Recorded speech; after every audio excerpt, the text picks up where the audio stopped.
எப்படி ஸ்வெட்டிங்கோட இருக்கான் பாருங்க.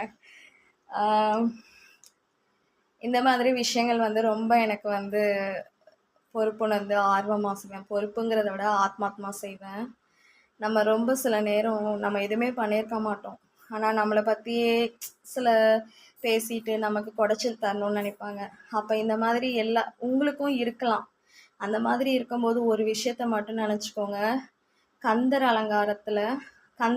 அலங்காரம் அதில் வந்து முருகப்பெருமான் நாள் என் செய்யும் வினை என் செய்யும் கோல் என் செய்யும் என்னை நாடி வந்த கோல் என் செய்யும் கொடும் கூற்று என் செய்யும். மற்றவங்க நம்மளை என்ன வேணாலும் பேசட்டும், அந்த பேசுகிற எல்லா கூற்றும் என் செய்யும்.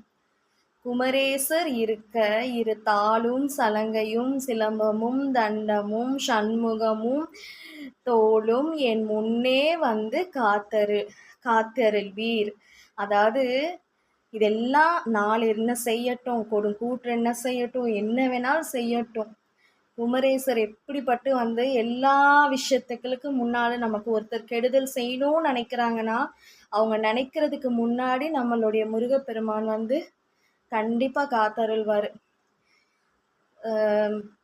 அது வந்து வார்த்தையால் சொல்ல முடியாது. அவங்கவுங்க வாழ்க்கையில் வந்து நம்ம ஏற்படுற உணர்வுபூர்வமான விஷயம். ஆனால் ஏதாவது ஒரு வலி வேதனை கஷ்டம் மற்றவங்களால உங்களுக்கு கிடைக்கும் போது இந்த ஒரு விஷயத்த வந்து நீங்கள் கண்டிப்பாக நினச்சிக்கோங்க. கண்டிப்பாக வந்து பிரம்மமுகூர்த்தா செஷன் கண்டிப்பாக ஜாயின் பண்ணுங்கள். 99 ருபீஸில் தான் கொடுத்துருக்கேன்.